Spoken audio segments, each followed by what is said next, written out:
Hello students of BSc first year second semester. आपके जो first unit है उसमें आर्चिगोनिएट एंड स्पोरोफाइट, ये उसका हेडिंग है। पेपर का नाम भी यही है।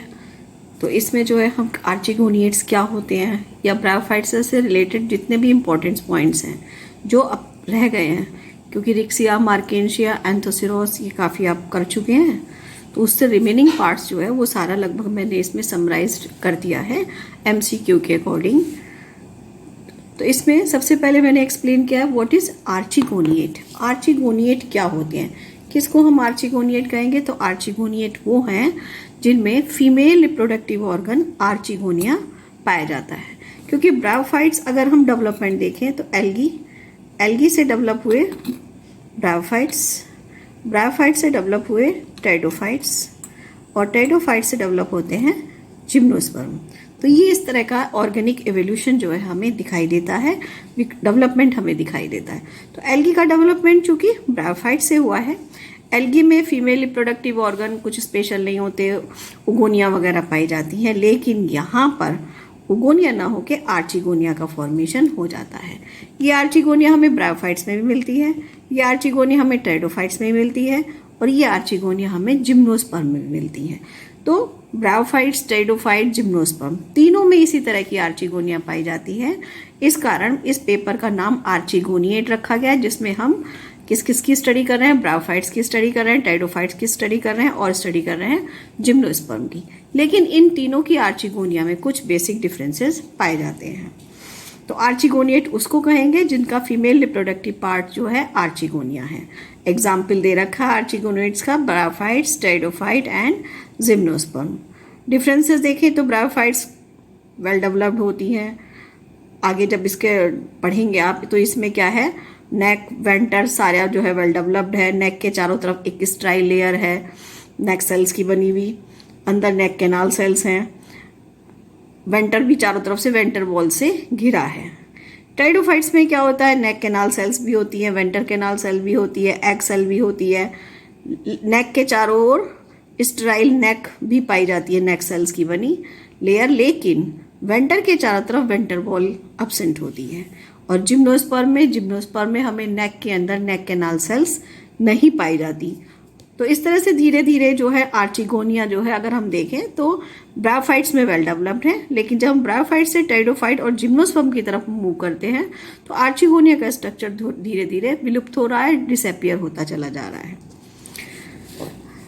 इसके रिप्रोडक्शन की अगर हम बात करें, सेक्सुअल रिप्रोडक्शन पाया जाता है। सेक्सुअल रिप्रोडक्शन जैसे एल्गी वगैरह में बताया जाता है 3 टाइप्स का होता है, आइसोगेमस, एनाइसोगेमस और ऊगेमस। तो यहाँ पर कौन सा वाला रिप्रोडक्शन पाया जाएगा? ऊगेमस टाइप का सेक्सुअल रिप्रोडक्शन पाया जाता है। आइसोगेमस क्या है, एनाइसोगेमस क्या है, ये सब आपको जो है फर्स्ट सेमेस्टर के वीडियोस में मिल जाएंगे। The term bryophytes was coined by Robert brown. तो ब्रायोफाइट टर्म सबसे पहले किसने दी थी? तो रॉबर्ट ब्राउन थे। 1864 में इन्होंने जो है सबसे पहले ब्रायोफाइट्स को एक्सप्लेन किया। ब्रायोफाइटा को हम किस में इंक्लूड करते हैं? एम्ब्रियोफाइटा में इंक्लूड करते हैं। इसकी स्टडी हम एम्ब्रियोफाइटा में करेंगे क्योंकि इनके अंदर एम्ब्रियोज का डेवलपमेंट होता है। Bryophyta mostly grow in moist and cold places, moist, cold और शेडी। तो ठंडे, नम और छायादार स्थानों पर ये प्लांट्स जो है आसानी से ग्रो करते हैं। तो हम इसको पानी के आसपास और जहाँ पर हम रहते हैं फुटिल एरिया जो है हिमालय का, तो यहाँ पर हम इसको रेनी सीजन में थोड़ा सा लो टेम्परेचर रहता है तब आसानी से ब्रायोफाइट्स को देख सकते हैं। In India mostly found in Himalayan region up to 20,000 feet की हिमालय रीजन में मिलेंगे।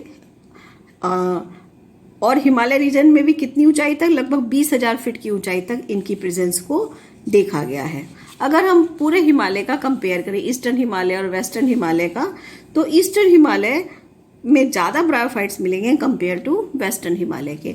तो eastern Himalaya are richest in India, कि इंडिया में सबसे ज़्यादा ब्रायोफाइट्स हमें कहाँ पर मिलेंगे? ईस्टर्न हिमालय में बहुत अधिक मिलते हैं। जितने भी ब्रायोफाइट्स हैं सभी कैसे हैं? गैमेटोफिटिक नेचर के हैं। गैमेटोफिटिक नेचर ये बताया था पहले भी जब रिक्सिया बताया था कि ब्रायोफाइट्स या कोई भी प्लांट हो, सभी में अल्टरनेशन ऑफ जनरेशन पाया जाता है। अल्टरनेशन ऑफ जनरेशन का मतलब क्या हुआ कि उनकी लाइफ में गैमेटोफाइट स्टेज भी आएगी और उनकी लाइफ में स्पोरोफाइट स्टेज भी आएगी। दोनों स्टेज एक के बाद एक आती हैं। गैमेटोफाइट स्टेज उस स्टेज को कहते हैं अगर हम इसके अंदर सेल्स के अंदर इस स्टेज की सेल के अंदर क्रोमोसोम की संख्या देखें तो हैप्लॉइड मिलेगी, n मिलेगी, यानी कि क्रोमोसोम नंबर आधे हो गए हैं।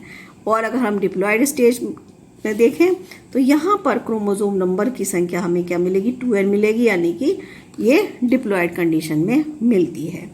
तो गैमेटोफाइट स्टेज और स्पोरोफाइट स्टेज सबकी लाइफ में एक ना एक बार आती है, इसी को ही हम अल्टरनेशन ऑफ जनरेशन कहते हैं। अब इन दोनों में किस स्टेज की कौन सी स्टेज प्रोमिनेंट फॉर्म में है, कौन सी स्टेज सबसे ज़्यादा रहती है पूरी लाइफ में, उसी स्टेज का जो है इसमें प्रोमिनेंट हो जाती है या सबसे अधिक पाई जाती है और उसी के नाम पर उसका नाम दे दिया जाता है। भले ही ये गैमेटोफिटिक प्लांट है लेकिन इनके अंदर भी स्पोरोफाइट स्टेज आएगी। जब फर्टिलाइजेशन हो जाता है, फर्टिलाइजेशन के बाद डिप्लॉयड जाइगोट बनता है, तो वो डिप्लॉयड जाइगोट किसको डिनोट कर रहा है, इसकी स्पोरोफिटिक स्टेज को डिनोट कर रहा है। इसीलिए इसके डिप्लॉयड जाइगोट को हम mother cell of sporophytic generation भी कहते हैं। ये फर्स्ट सेल है स्पोरोफिटिक जनरेशन की, जहाँ से स्पोरोफाइट जनरेट होता है या जहाँ से स्पोरोफाइट स्टेज स्टार्ट होती है। इसको हम ऐसे समझ सकते हैं, इसका जो ब्रायोफाइट्स का जो मैच्योर प्लांट है, चाहे वो किसी भी रूप में हो, रिक्सिया हो, मार्केंशिया हो, एंथोसिरोस हो या स्फैग्नम हो। सपोज ये रिक्सिया का मैं एग्जाम्पल ले रही हूँ, थैलॉइड प्लांट बॉडी बना दी। ये कैसे, ये एन है, एन मीन्स ये हैप्लॉइड है, या हम इसे कह देंगे ये जो है गैमेटोफाइट प्लांट है। अब इस गैमेटोफाइट प्लांट के अंदर आर्चिगोनिया और एंथ्रीडिया इनका फॉर्मेशन होता है। आर्चिगोनिया के अंदर गैमीट्स बनेंगे जिसको हम एक्सेल कहते हैं, लेकिन कहीं पर भी मियोसिस नहीं हुआ, सिंपल डिवीजन से बन रहे हैं। यहाँ पर क्या बनते हैं, एंथ्रोजॉइड, या जिसको हम कहते हैं मेल गैमीट। तो यहाँ पर ये फीमेल गैमीट बन गया और ये बन गया मेल गैमीट।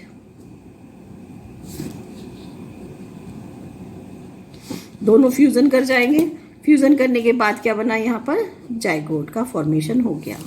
तो इस तरह से यहाँ पर देखिए मैच्योर ब्रायोफाइट्स एडल्ट प्लांट था जो गैमेटोफिटिक स्टेज में है। इसमें सिंपल माइटोसिस डिवीजन ही हो रहा है, जिसके कारण इसके अंदर आर्चिगोनिया और एंथ्रीडिया बनी।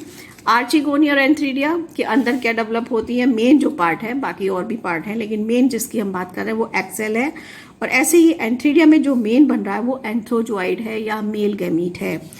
अब ये दोनों फर्टिलाइजेशन के बाद क्या बनाएंगे, जाइगोट बनाते हैं। जाइगोट कैसा है, ये डिप्लॉयड है, 2n है, और यहाँ से इसकी स्पोरोफाइट स्टेज स्टार्ट हो जाएगी। अब यहाँ से क्या बनेगा, जाइगोट आगे डेवलपमेंट करेगा और इसमें जो ज़्यादातर बनते हैं फूड बन गया, सीटा बन गया, कैप्सूल बन गया। तो इस तरह से 3 पार्ट्स में इसका स्पोरोफाइट डेवलप हो जाता है। अब मेन इसका ये कैप्सूल ही है। कैप्सूल के अंदर क्या बनेंगे, स्पोर बनेंगे। लेकिन जब ये स्पोर का फॉर्मेशन कैप्सूल के अंदर होगा तो यहाँ पर मियोसिस डिवीजन हो जाता है। मियोसिस डिवीजन के कारण ही हैप्लॉइड स्पोर बनते हैं। और जब ये हैप्लॉइड स्पोर मियोसिस डिवीजन से बनते हैं तो अब ये डेवलपमेंट करके जब कैप्सूल से बाहर आ जाएंगे तो जो प्लांट बनाएंगे वो कैसा होगा, वो भी हैप्लॉइड नेचर का होगा। सिंपल माइटोसिस डिवीजन बार बार होता रहेगा और ये प्लांट जो है बनता चला जाएगा। तो कहने का मतलब ये है कि यहाँ पर ये स्टेज जाइगोट बना और जाइगोट से जब तक कैप्सूल डिसेंस नहीं होता, कैप्सूल जो है रप्चर्ड नहीं होता, फटता नहीं है, या कैप्सूल के अंदर स्पोर नहीं बन जाते, तब तक की स्टेज जो है ये स्पोरोफाइट स्टेज कहलाएगी।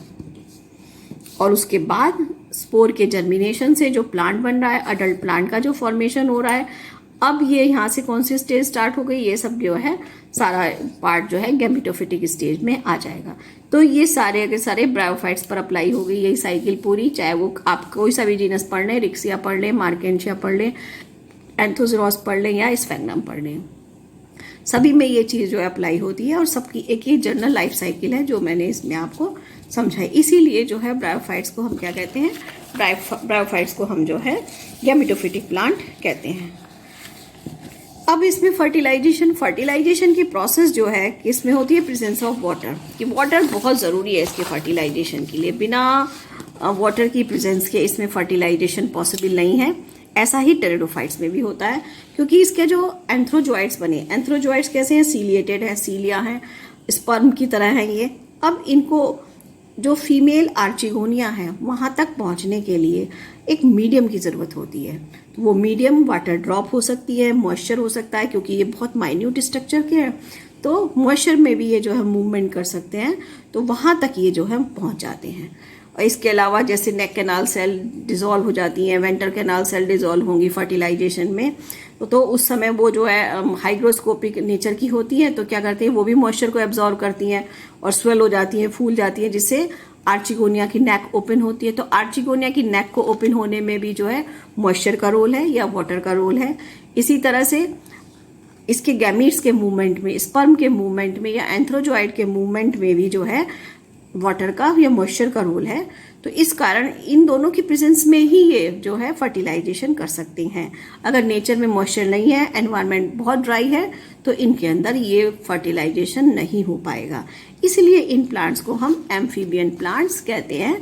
जैसे फ्रॉग भी फर्टिलाइजेशन के लिए क्या करता है, पॉन्ड वाटर में चला जाता है और वहीं पर उनमें एग लेइंग वगैरह होती है, स्पर्म का इजेक्शन होता है।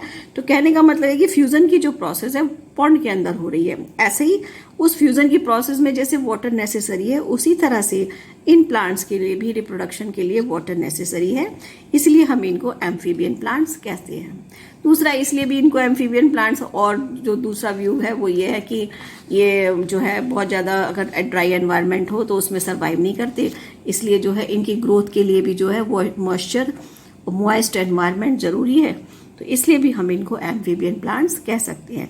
लेकिन जो मेन रीज़न है वो फर्टिलाइजेशन का ही है। आफ्टर फर्टिलाइजेशन जाइगोट या 2n diploid zygote form and it start sporophytic stage. जैसे पहले बताया था कि फर्टिलाइजेशन के बाद इसमें क्या हो जाता है, जाइगोट बन जाता है, और जाइगोट बनते ही जो है इसमें स्पोरोफिटिक स्टेज स्टार्ट हो जाती है। अब ये जाइगोट क्या बनाएगा, कैप्सूल बनाता है, स्पोरोफाइट बनाना है उसको। तो capsule of sporophytic stage forms spore बनाते हैं आफ्टर मियोसिस, कि यहाँ पर मियोसिस प्रोसेस हो जाती है। इस मियोसिस डिवीज़न को हम रिडक्शनल डिवीज़न भी कहते हैं, क्योंकि क्रोमोसोम नंबर हाफ हो जाते हैं, आधे हो जाते हैं, रिड्यूस हो जाते हैं, कम हो जाते हैं। इसी कारण इस डिवीज़न को हम रिडक्शनल डिवीज़न भी कहते हैं। Haploid spore forms gametophytic thallus. अब ये जो हैप्लॉइड स्पोर बने हैं, इनसे जो थैलस बनेगा वो गैमेटोफाइट होगा। लेकिन स्फैग्नम में क्या होता है कि जब इस स्फैग्नम और फ्यूनेरिया दोनों में ऐसा है कि जब स्पोर बन जाते हैं तो स्पोर डायरेक्ट बार बार डिवाइड होकर जो है इरेगुलरली डिवाइड होकर थैलस नहीं बनाते, बल्कि इनके अंदर एक और स्पेशल स्ट्रक्चर बन जाता है, फिलामेंटस है, जो मल्टी सेलुलर होता है, ट्यूबुलर ग्रोथ कर जाता है, ब्रांच्ड हो जाता है, और इसी को हम क्या कहते हैं, प्रोटोनीमा कहते हैं। तो ये प्रोटोनीमा स्ट्रक्चर का फॉर्मेशन जो है इनमें पाया जाएगा, जिसमें स्फैग्नम वगैरह में। और उसके बाद इस प्रोटोनीमा से बाद में चल के जो है ये गैमेटोफाइट मैच्योर प्लांट बनता है। अगर हम बात करें इंडिया की, तो फादर ऑफ इंडियन ब्रायोलॉजी, कि इंडिया में ब्रायोफाइट्स की सबसे ज़्यादा किसने स्टडी की, तो इसके लिए श्रेय जाता है SR कश्यप को, कि SR कश्यप को इस कारण हम इंडियन ब्रायोलॉजी में फादर कहते हैं। तो फादर ऑफ इंडियन ब्रायोलॉजी कौन है, SR कश्यप, शिवराम कश्यप इनका पूरा नाम है। Presence of ciliated sperm is a evidence to show that their ancestor are aquatic plant, कि इनके अंदर स्पर्म कह सकते हो या antherozoid,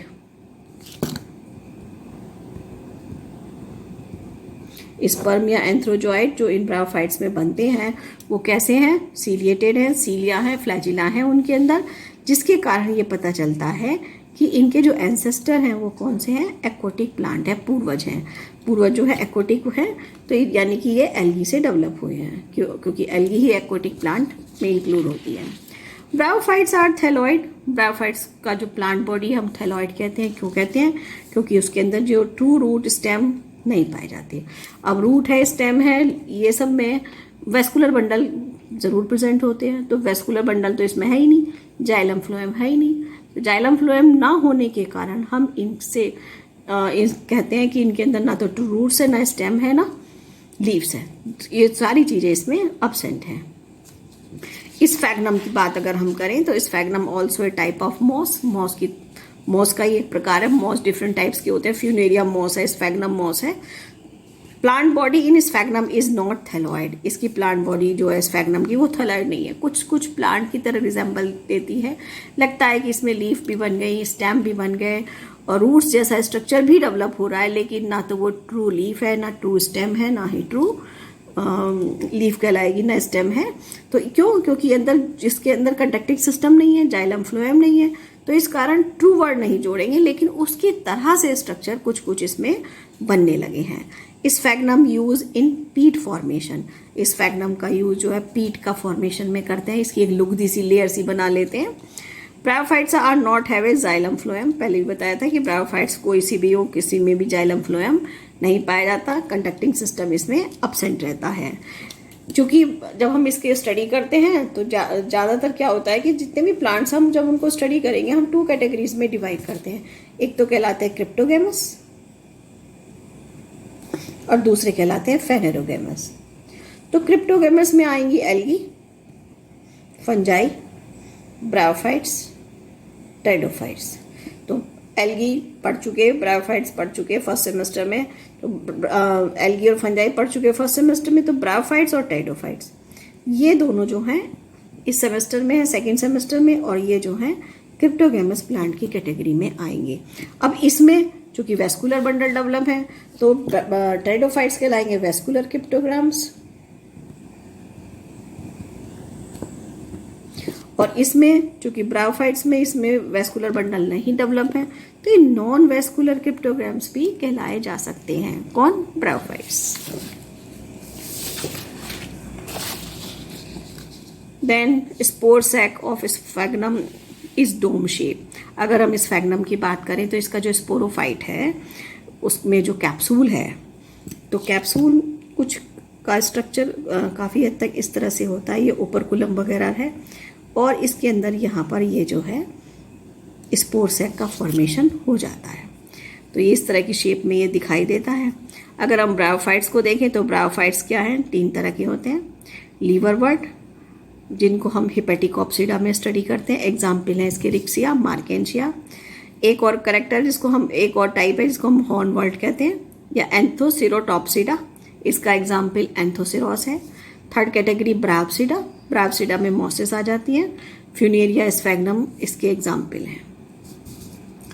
next important point, in bryophytes gametophytic is dominant upon sporophytic stage. ये पहले भी बता चुका है कि अल्टरनेशन ऑफ जनरेशन इसमें पाया जाता है, यानी कि गैमेटोफाइट और स्पोरोफाइट स्टेज दोनों एक के बाद एक आती हैं, लेकिन जो डोमिनेंट है वो गैमेटोफिटिक स्टेज है, इसलिए इस प्लांट को गैमेटोफिटिक प्लांट कहते हैं। क्यों जो गैमेटोफिटिक स्टेज डोमिनेंट है ये भी आपको पहले बता दिया।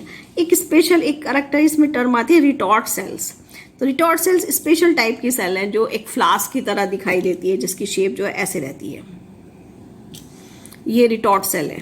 तो ये जो रिटॉर्ट सेल है ये जो है इसका फॉर्मेशन होता है स्फैग्नम में। स्फैग्नम का अगर हम स्टेम वगैरह देखें तो उसमें बाहर की तरफ एक पोर किए हुए इस तरह से ये पोर होता है, बाहर की आउटसाइड रहता है। तो यहाँ पर ये जो है पाई जाएगी स्टेम के अंदर, मार्जिन पर मिलती हैं। Are found in sphagnum, bottle shape होती है, कर्व्ड होती है नेक इनकी, और इसमें ये जो है एपिकल पोर पाया जाता है। और ये क्या करती है, काफ़ी हद तक मॉइस्चर वगैरह वाटर को अपने अंदर एब्जॉर्ब करके रख लेती है। Sphagnum is very useful bryophyte economically as well as ecologically. It have extraordinary capacity of retaining water, कि ये अपने अंदर वाटर को रिटेन करके रख सकते हैं, लंबे समय तक एब्जॉर्ब करके या अपने अंदर सुरक्षित करके रख सकते हैं। तो वाटर रिटेनिंग कैपेसिटी होने के कारण ये जो है कुछ अलग ही इंपॉर्टेंस रखते हैं ब्रायोफाइट्स और दूसरे ब्रायोफाइट्स में। ये अपने ड्राई वेट से 200 टाइम्स मोर वाटर को एब्जॉर्ब कर सकते हैं। तो ये इनकी स्पेशलिटी है कि ये इतना जो है वाटर एब्जॉर्ब करके रख सकते हैं, और इसके लिए ये अपनी स्पेशलिटी के लिए ये जाने जाते हैं। इस कारण हम इसको पैकिंग मटेरियल के फॉर्म में भी यूज़ कर सकते हैं। पैकिंग मटेरियल मतलब किसी चीज़ को अगर हमें पैक करके रखना है, जैसे प्लांट के बल्ब्स को एक्सपोर्ट करना है या कहीं से मंगाना है, सीडलिंग मंगानी है, कटिंग मंगानी है, या ऐसे समझ लो कि ऐसी रैपिंग हमें करनी है किसी सब्सटेंस की जिसमें उसे मॉइस्चर भी मिलता रहे। तो प्लांट्स को जब हम एक जगह से दूसरी जगह भेजते हैं, नर्सरी वगैरह वाले भी इसको यूज़ करते हैं, तो उसमें मिट्टी के साथ साथ मिट्टी के ऊपर हम ये जो है इसकी लेयर लगा देते हैं, स्फैग्नम की, मॉस की। तब जो है वो क्या करता है कि उसके अंदर जो मॉइस्चर है वो मिट्टी को भी मॉइस्चर दिया रहेगा, जिसके कारण प्लांट जो है एक लंबे समय तक सरवाइव कर सकता है, उसकी रूट्स को वाटर मिलता रहेगा। तो ये इसमें कैपेसिटी होने के कारण ये एक अच्छा जो है पैकिंग मटेरियल के फॉर्म में इसको हम यूज़ करते हैं। इसके अलावा अगर नेचर में भी देखें, कहीं ये जो है सॉइल में सॉइल बाइंडर के तरह काम करते हैं, अपने अंदर मॉइस्चर को एब्जॉर्ब करके रखते हैं, जिसके कारण ये दूसरे जो प्लांट हैं उन ग्रासेस वगैरह उनको भी जो है मॉइस्चर देते रहते हैं, उनको भी जो है वाटर सप्लाई करते रहते हैं, जिसके कारण एक ये नेचर में एक बैलेंस बनाए रखते हैं। और सॉइल इरोजन में ये जो सॉइल इरोजन को रोकते हैं, क्योंकि ग्रासेस बाइंडर की तरह काम करती हैं और ये ग्रासेस की ग्रोथ को सपोर्ट करते हैं। During first world plants also used cotton. First world war के दौरान इस प्लांट को हमने कॉटन की तरह, कॉटन कैसा कॉटन, वो भी सर्जिकल कॉटन, सर्जिकल कॉटन जो ब्लड वगैरह को रोकने के काम में आता है, एंटीसेप्टिक की तरह इसको जो है वहां पर यूज किया गया, क्योंकि इसके अंदर से एक एसिड भी सिक्रीट होता है, एसिटिक एसिड होता है वो मेन। तो वो एसिड जो है क्या करता है, जर्मिसाइडल एक्टिविटी, यानी कि एंटीबायोटिक है, एंटीसेप्टिक है। तो इस कंडीशन में हम वो क्या करते थे, जहाँ से ब्लीडिंग हो रही थी वहाँ पर जो है इस स्फैग्नम की को जो है लगा देते थे, जिसके कारण ये जो है वहाँ पर यूज़ किया गया मॉस कॉटन की तरह, क्योंकि ये एंटीसेप्टिक प्रॉपर्टी रखता है। इस sphagnum also called bog moss, इसीलिए इसको bog moss, peat moss, turf moss और सर्जिकल कॉटन, इस तरह के नाम इसको दिए गए, या मॉस कॉटन का नाम भी इसको दिया गया। इन स्फैग्नम में अगर हम देखें तो ब्रांचेस जो है इस प्लांट में दो तरह की होती है। ऐसे इसका प्लांट होता है और उसमें जगह जगह से इस तरह से ब्रांचेस निकली रहती हैं। तो कुछ ब्रांचेस तो ऐसी हैं जो नीचे की तरफ ड्रॉपिंग है, नीचे की तरफ गिर रही होती हैं, ये कहलाती है पेंडेंट ब्रांचेस। ये कैसी होती है, लॉन्ग होती है, ट्यूबुलर होती है, लूजली अरेंज है और नीचे की तरफ लटकी हुई होती है। दूसरी होती है डाइवर्जेंट, ये शॉर्ट होती हैं और बहुत कम ग्रो करती हैं, और अगर थोड़ी बहुत ग्रोथ होती है तो इनकी अपर डायरेक्शन में होती है। तो इस तरह से दो तरह की ब्रांचेस जो है हमें स्फैग्नम में मिलती हैं। एक और इम्पॉर्टेंट पॉइंट है इससे जुड़ा हुआ, oblique septa multicellular rhizoids are present in funaria and sphagnum. वैसे अब तक जो इतना बताया जाता है वो ये बताया जाता है कि राइजोइड्स जो होते हैं वो यूनिसेलुलर होते हैं, लेकिन फ्यूनेरिया और स्फैग्नम, यूनिसेलुलर राइजोइड्स हमें मिले रिक्सिया में, मार्केंशिया में और एंथोसेरॉस में। इन तीनों में जो राइजोइड्स होंगे वो कैसे होंगे, यूनिसेलुलर होंगे, लेकिन स्फैग्नम, फ्यूनेरिया, इनमें जो राइजोइड्स होते हैं वो मल्टीसेलुलर होते हैं और उनके अंदर ओब्लिक सेप्टा भी या ओब्लिक वॉल भी पाई जाती है। तो ये लगभग यूनिट फर्स्ट आपकी जो है फिनिश हो चुकी है। इसके रिगार्डिंग अगर कोई इंक्वायरी है, कोई क्वेश्चन है, कोई डाउट है तो आप कमेंट बॉक्स में बता सकते हैं। Thank you.